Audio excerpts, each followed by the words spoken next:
বিষয়টা বলতে এটা হরিপুর হাজরাঘেরি গ্রাম কমিটি। এখানে জনসংখ্যা প্রায় দুটো বুথ নিয়ে আমাদের এই গ্রাম, এটা 218 নম্বর এবং 223 নম্বর বুথ নিয়ে। যার ফলে এখানকার অধিবাসী, গ্রামের অধিবাসীর সংখ্যা কিন্তু অনেক।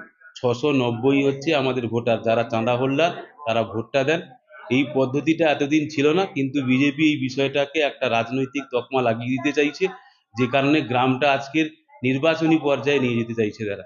এটা গ্রামের মানুষ কিন্তু ভালো মনে ওরা মেনে নেবে না।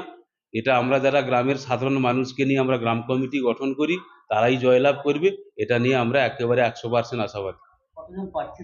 প্রার্থী রয়েছে মোট 21 জন। দুটো প্যানেল রয়েছে, প্যানেল 1 এবং প্যানেল 2।